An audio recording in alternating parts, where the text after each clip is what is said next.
This video is designed to help you with WRS or work-related skills 1 at a senior level. If this is not the level that you are completing, you need to get out of this video and find the appropriate video.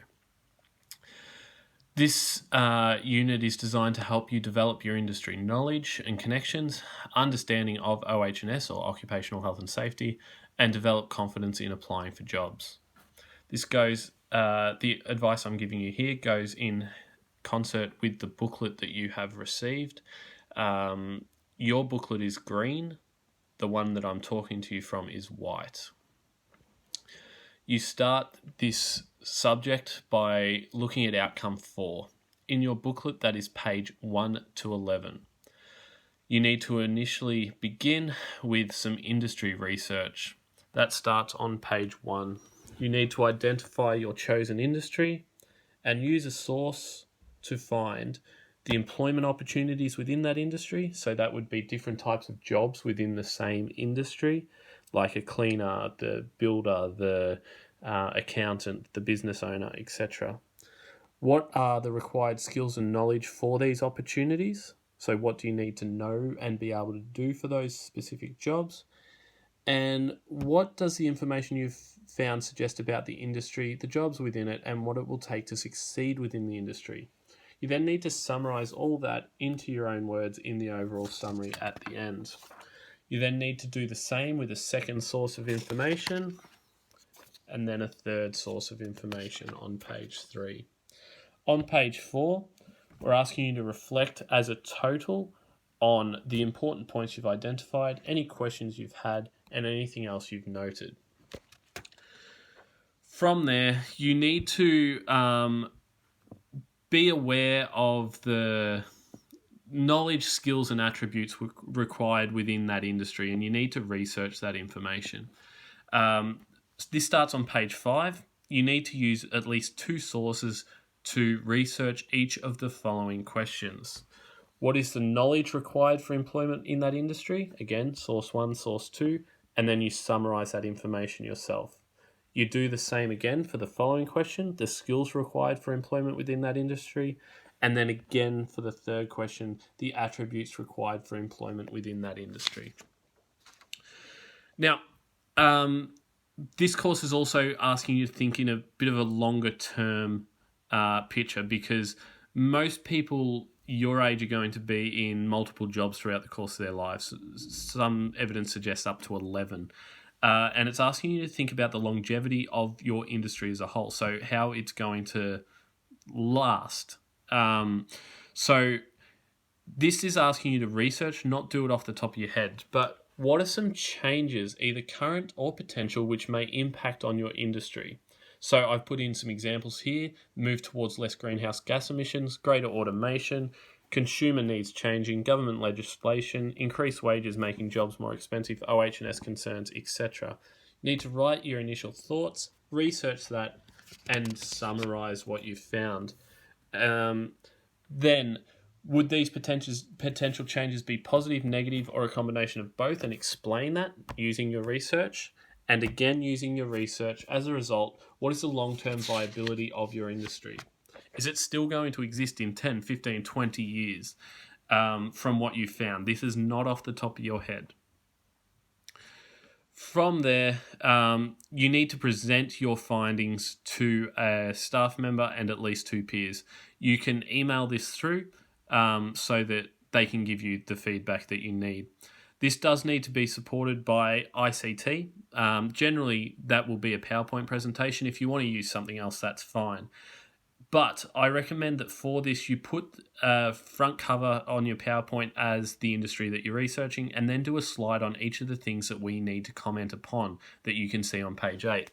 They are employment opportunities within the industry, so make a slide on that, a slide on knowledge required for employment, a slide on skills required for employment, a slide on attributes required for employment, and then a critique of the long-term viability of the industry.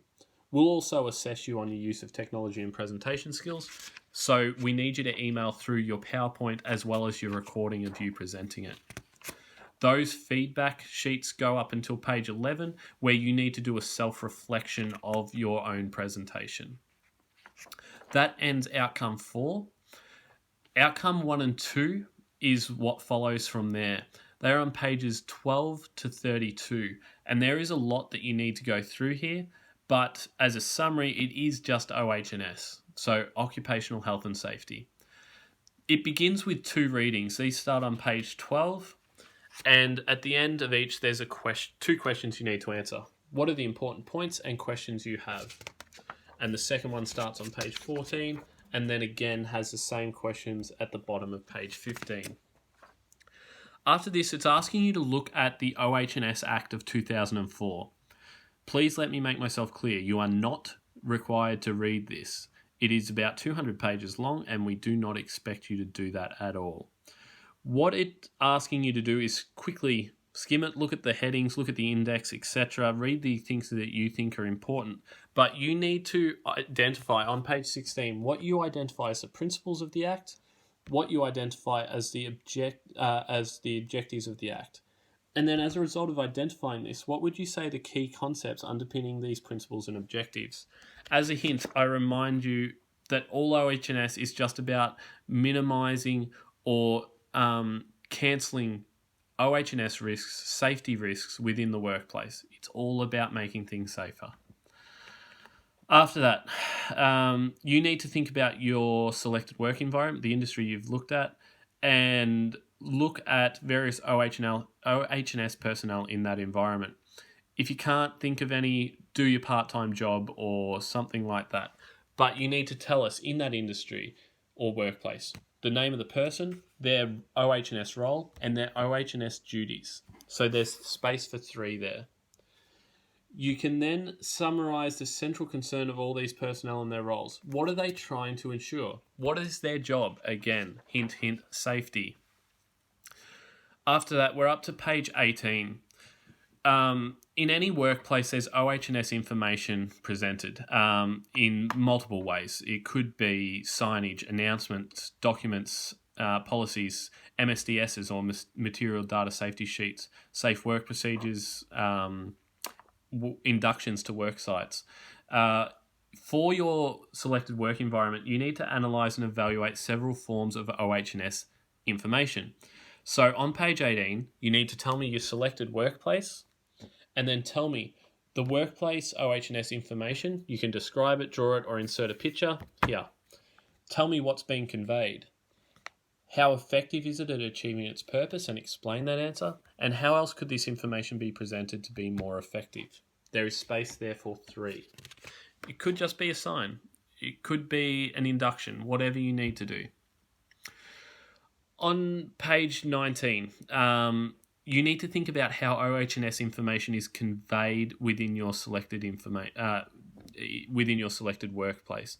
And you need to convey some OH&S information to them using appropriate technology.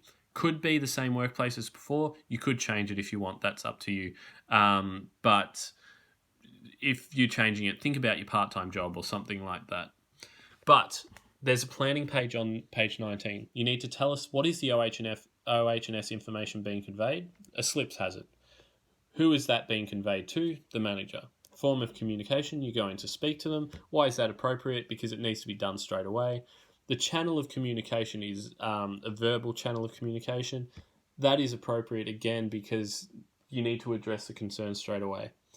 Supporting technology being used, I don't know, you could take a photo of the slips hazard and present it to them. That's appropriate because you need evidence.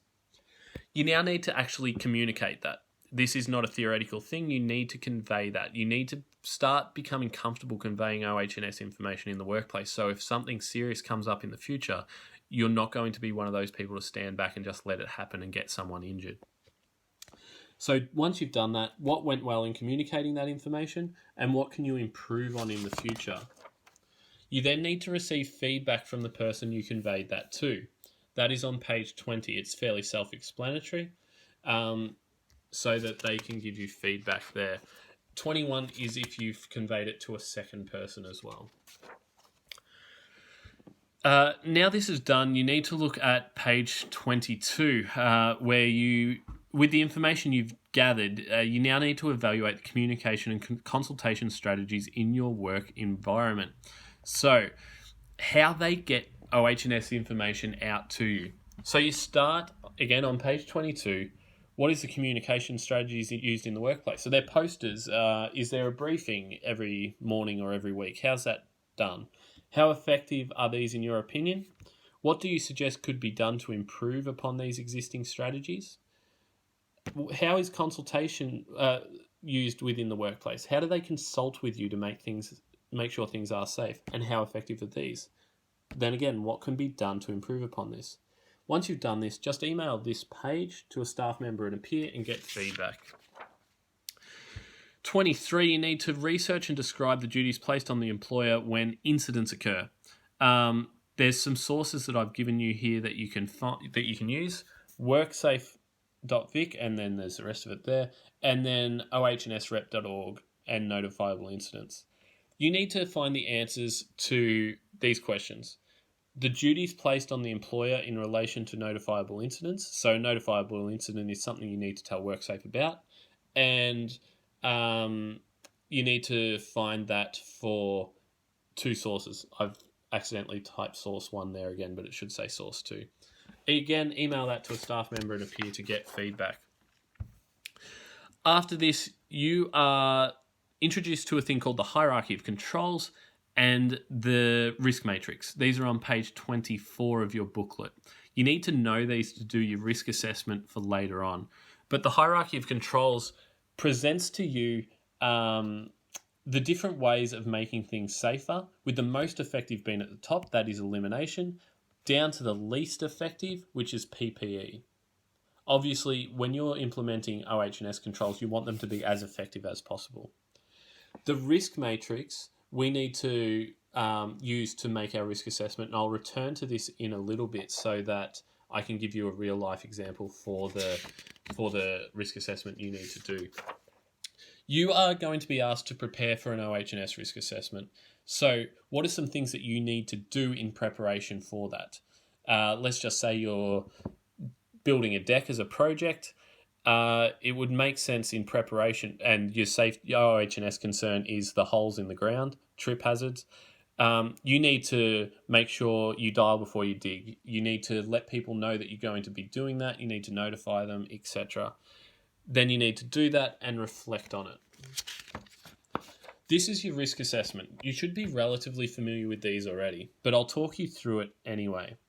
You need to tell me what the risk is. So again, I'll say that the risk is a trips hazard from the hole that the stump for the deck is going to go in.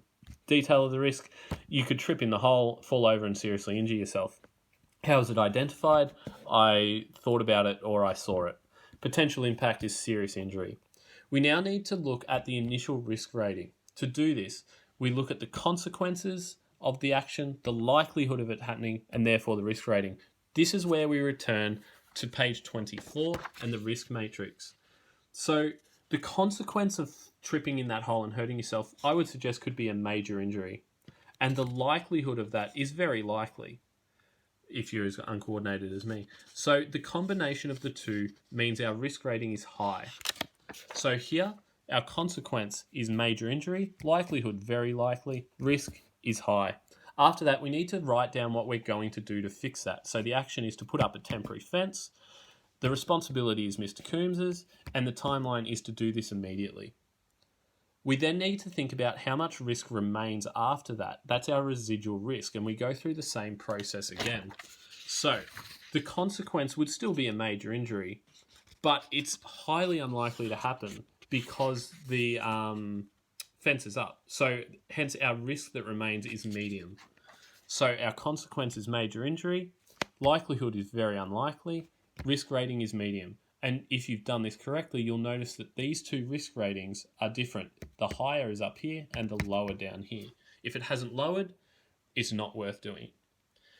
There's space to do 4 separate risk assessments here, just in case there are 4 different things that you need to change to make this thing safe.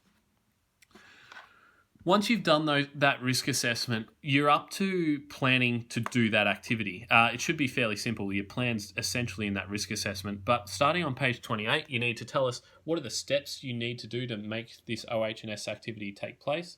Be as detailed as possible. Assume we know nothing. Tell us how you figured out these steps. For a lot of you, it's going to be common sense. Otherwise, it's going to be research. And Ed, are there any recommendations to improve this process? What would you do to make it better? Now, once you've done this, you need to present this to a staff member. And once you've presented it to a staff member, get some feedback on it, likewise a peer.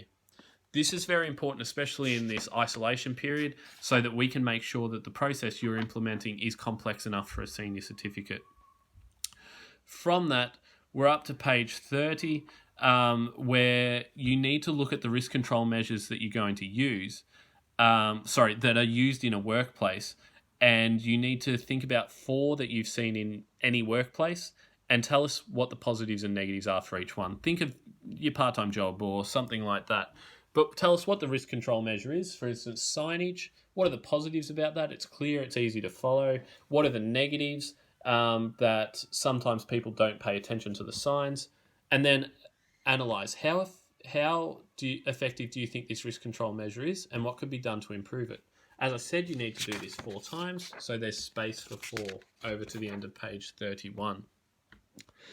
So all these factors that you've looked at are known as the OH&S issue resolution process. Your task is to analyse the strengths and weaknesses of the OH&S issue resolution process in your selected workplace. So this is just off the top of your head, strengths and weaknesses, and it's on page 32. There's questions there that you need to answer. So starting with the strengths and weaknesses on the reporting process for OH&S hazards identified in your selected workplace. So how good is the reporting process? What are the strengths of it? What are the weaknesses? Again, strengths and weaknesses for steps taken to resolve OH&S issues. The same again for risk control measures used within the selected workplace. And again for OH&S resolution process in the selected workplace as a whole. Once you've done this, you've analysed that OH&S issue resolution process, and that is the end of outcome 1 and 2. Outcome 3 starts on page 33 and goes to 41. This is doing the actual risk minimising activity that you have created. It starts with a plan for you to do that. This is just a bit more detailed than what you previously did a couple of pages earlier. But start by telling us what the problem, what are possible solutions, which one do you recommend and why, and then tell us who's going to help you with that. Who are the people involved? What are their roles? Explain why their role is necessary. What is their level of responsibility? And explain why they have that level of responsibility. Your steps again. And then what is your expected timeline? How long is it going to take you to do something? If it's got multiple steps, tell us when you expect to achieve each of those steps. Page 35, tell us the benefits for developing and implementing your OH&S project, and what are the challenges in doing so. Send this to 2 peers and a staff, get it signed, and then you're right to go. After that, every day you work on it, you need to do a work diary. There's several pages of this, but only do 1 for each day. If you only need 1, just use 1. Very basic, but what was your plan for the day? What actually happened? What would you do differently or refine in the future? And how did working as a group help or hinder you today? Do a final overall reflection. This goes until page 39, where you just need to do an evaluation for the project. The first one is from the workplace itself. They can give you the reflection there, and then you can do your own reflection. All right. You can then get peer review, staff member reflection, and community member reflection. If you can't get a community member reflection because of the shutdown, let me know and we'll work our way around this. The last thing you need to do is essentially a standalone unit. It is outcome 5. It's on pages 42 to 45. The first thing you need to do is find a job ad. It could be out of the local newspaper or it could be off somewhere like seek.com or something like that. You just need to insert your job ad here. Tell us what the wages for the job are and what entitlements you get for the job. After that, you need to look at 3 different resumes and 3 different cover letters. For each of them, just write down what are the positives and negatives of each one. So on page 43, you're looking at the resume. Tell us what the source and the positives and negatives for it. Likewise, source 2 and source 3. And then what are the best features out of these that you can cherry pick and apply to your own, and why you're going to do it. You need to then do the same for a cover letter. 3 sources, positives and negatives, and then the best features and why. Once you've done this, write your own cover letter and resume for the job ad that you found, making sure that you reference the criteria that they've put in the job ad. For instance, an interest in the industry, or a strong work ethic, or a driver's license, or something like that. The last thing that you need to do is page 45. Why did you choose the format for your resume and cover letter as you did? Get some feedback on both. And then finally, a reflection. What are you going to change for next time? Once you've done all this, you will have completed WRS1 at a senior level for the first time. Just make sure, if you're doing this at home, that for your work-related skills activity, you take some pictures so that we can authenticate the work that you have done. This needs to be done 3 times for you to pass the subject as a whole. 2 should have been done by the end of term 1. The last one should have been done by the end of week 5 in term 2. If you have any questions or concerns about this, please don't hesitate to contact us. Stay safe.